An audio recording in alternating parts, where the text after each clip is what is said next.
Hi friends, स्वागत है आपका भूत बॉक्स चैनल पर और मैं हूं रिहान।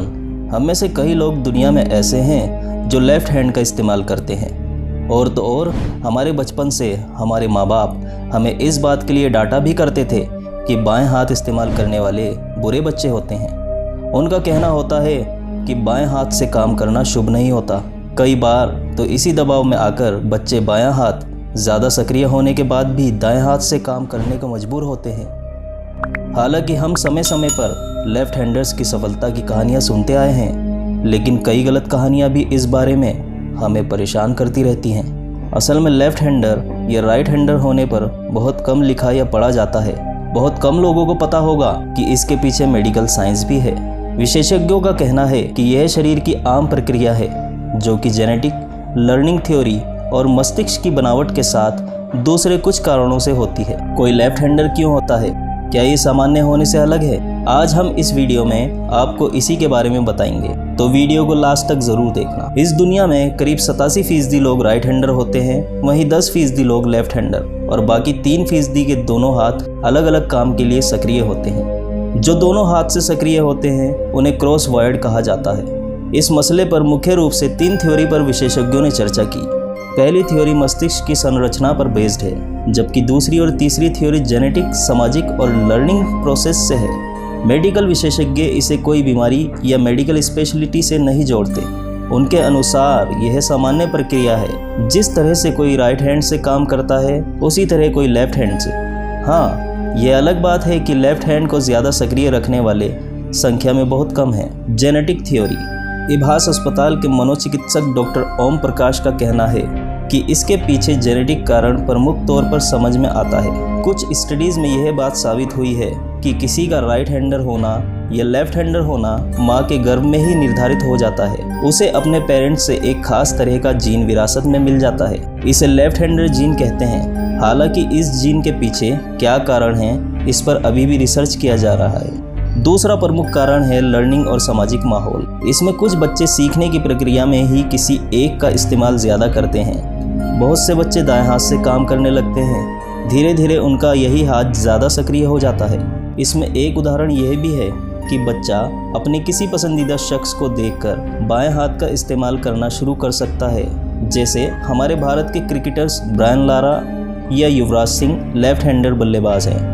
अगर कोई बच्चा उन्हें पसंद करता है तो उन्हीं की तरह बैटिंग करना चाहेगा या वो बच्चा बाएं हाथ से काम करना चाहेगा।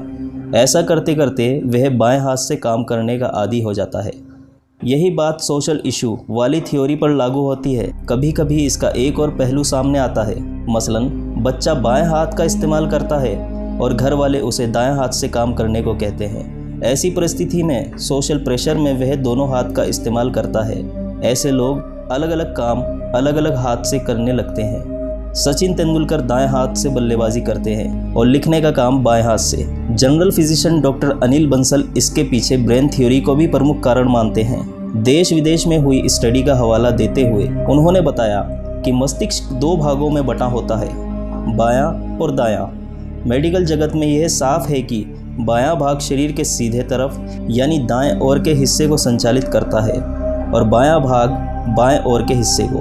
इसका मतलब यह हुआ कि जिन लोगों में मस्तिष्क का बायां हिस्सा ज़्यादा सक्रिय होता है उनके शरीर के दाहिने हिस्से यानी दायां हाथ, दायां पैर और यहाँ तक कि दाहिनी आंख ज़्यादा सक्रियता से काम करते हैं। इसी के उलट जिनके मस्तिष्क का दायां हिस्सा ज़्यादा सक्रिय होता है उनके शरीर में बायां हाथ, बायां पैर ज़्यादा सक्रिय होते हैं। कुछ लोगों का उदाहरण देते हुए उन्होंने बताया कि वे दाएं और बाएं हाथ दोनों से अलग अलग काम करते हैं। जैसे सचिन तेंदुलकर जो बल्लेबाजी राइट हैंड से करते हैं लेकिन लिखने का काम लेफ्ट हैंड से।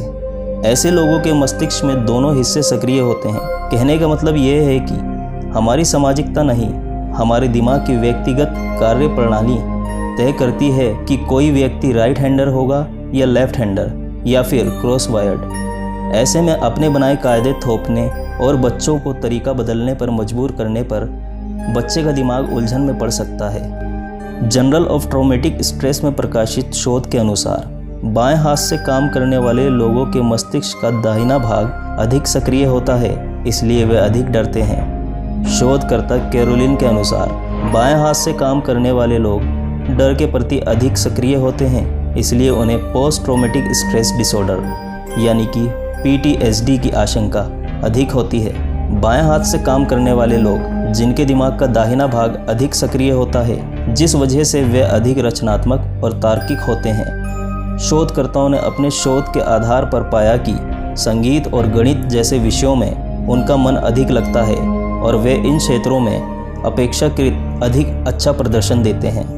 GMA पत्रिका में प्रकाशित शोध के मुताबिक बाएं हाथ का अधिक इस्तेमाल करने वाले लोग टेनिस, बॉक्सिंग जैसे खेलों में अपेक्षाकृत बेहतर प्रदर्शन करते हैं। उनमें खेल के दौरान दोनों हाथों के उपयोग की क्षमता होती है, जिससे वे बेहतर प्रदर्शन देते हैं। एक मिथ आम है कि दायां हाथ का इस्तेमाल करने वाले बाएं हाथ का इस्तेमाल करने वालों से 9 साल ज़्यादा जीते हैं, मगर यह एक मिथ पूरी तरह से गलत है। इस मामले पर अमेरिका में बाकायदा स्टडी की जा चुकी है। स्टडी करने वालों के अनुसार यह बिल्कुल सच नहीं है। इसमें कई ऐसे लोगों को शामिल किया गया जो दाएं हाथ या बाएं हाथ से काम करने वाले थे। इनमें से कईयों की डेथ हो चुकी थी। सबकी उम्र का अध्ययन करने के बाद ऐसा कुछ नहीं पाया गया कि बाएं हाथ से काम करने वाले कम जीते हैं। स्टडी करने वालों का कहना था कि अगर यह सच होता तो यह किसी इंसान की उम्र तय करने का सबसे बड़ा पैमाना होता। ऐसे मिथ का कारण बताते हुए एक पहले की स्टडी का उदाहरण दिया।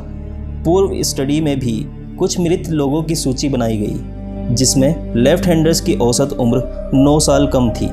इसी प्रकार से यह मिथ आज भी चलता जा रहा है। आज के लिए इस वीडियो में इतना ही।